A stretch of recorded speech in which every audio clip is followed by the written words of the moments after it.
kita juga tidak melakukan penyiraman. Nah, ini menjadi pertanyaan sebenarnya bagi para petani. Banyak yang menanyakan apakah lahan kering atau lahan gersang itu bisa tanaman tetap subur tanpa melakukan penyiraman air secara khusus. Nah, kebetulan di sini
halo kawan-kawan, kembali lagi dengan saya Ardana PT.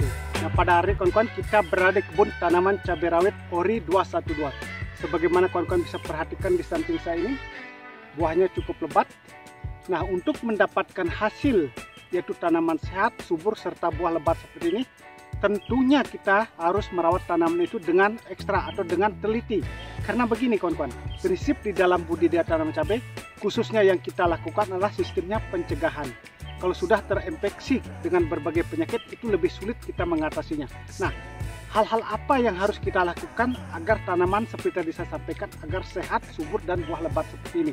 Nah, banyak kendala sebenarnya kawan-kawan di dalam budidaya tanaman cabai. Khususnya sekarang ini, musim di tempat kita atau di daerah itu berbeda-beda. Ada musim panas, ada juga sudah hujan. Nah, kebetulan di tempat saya ini masih tergolong sangat panas sekali, walaupun dengan ketinggian kita ini 1000 meter dari permukaan laut.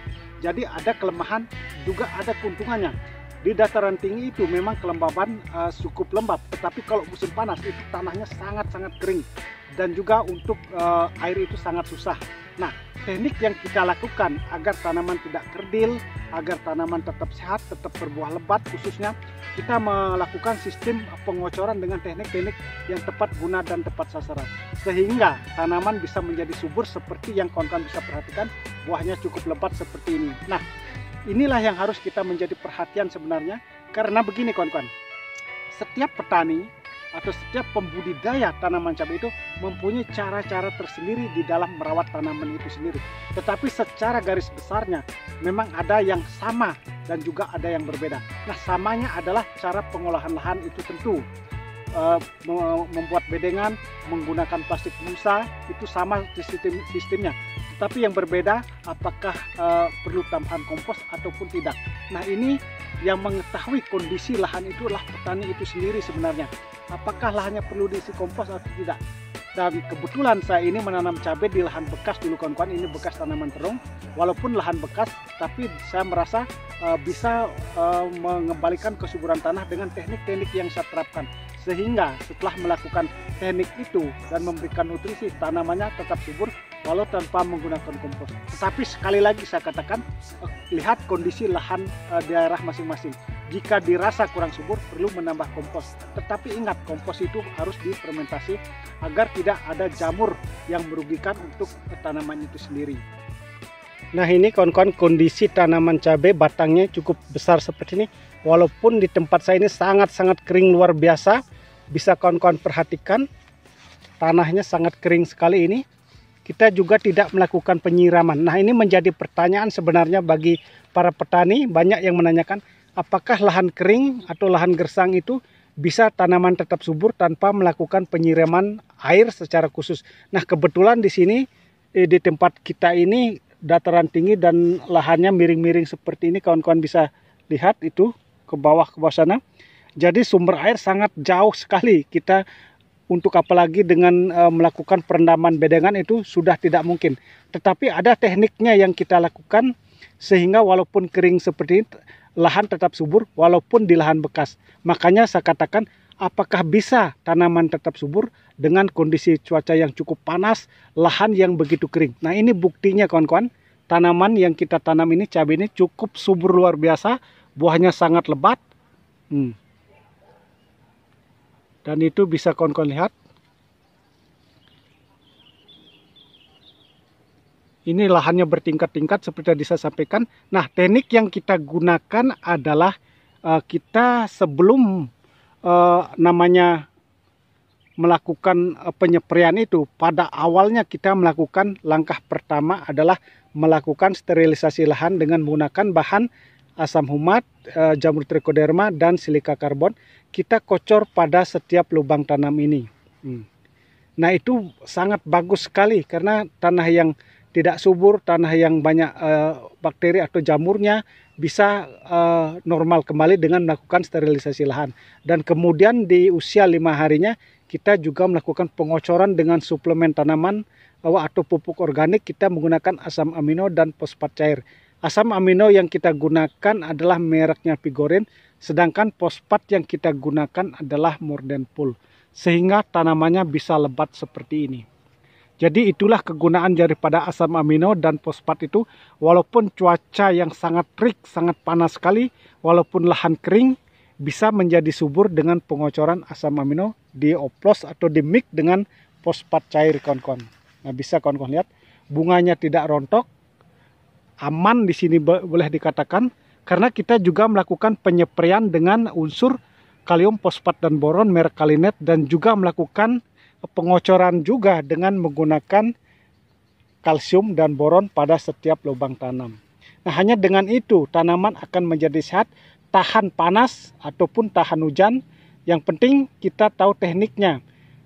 Seperti tadi saya sampaikan, kita menggunakan asam amino juga, menggunakan fosfat cair merek Mordenpul. Kita juga menggunakan penyepraian dengan unsur kalium, fosfat, dan boron, dan juga pengocoran dengan kalsium dan boron.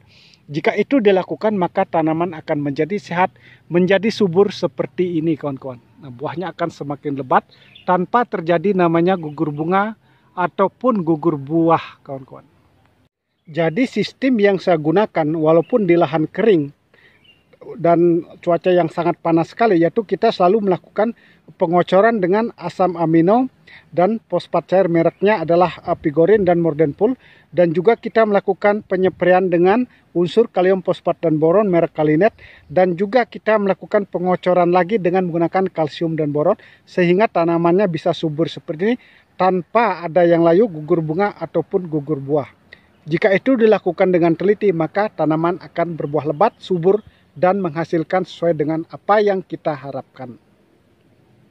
Nah, inilah kawan-kawan pengalaman kita dalam bertani cabai secara khusus. Karena ini merupakan dataran tinggi seperti yang saya sampaikan tadi. Jadi kendalanya air sebenarnya. Tetapi dengan cara sistem yang kita gunakan dengan pengocoran asam amino, fosfat cair, tanaman cabai tetap berbuah lebat tanpa adanya gugur bunga ataupun kerontokan buah, kawan-kawan. Nah, seperti ini. Sangat lebat luar biasa. Kalau ini merupakan cabai rawit OR cempluk gini, kawan-kawan. Kita menanam 2 jenis cabai, yaitu cabai ori 212 dengan OR cempluk. Tapi semuanya berbuah sangat lebat luar biasa. Nah, inilah keuntungan kita kalau menggunakan sistem seperti tadi saya sampaikan, pengocoran dengan asam amino dan fosfat itu sangat-sangat bagus sekali walaupun di lahan bekas, kawan-kawan.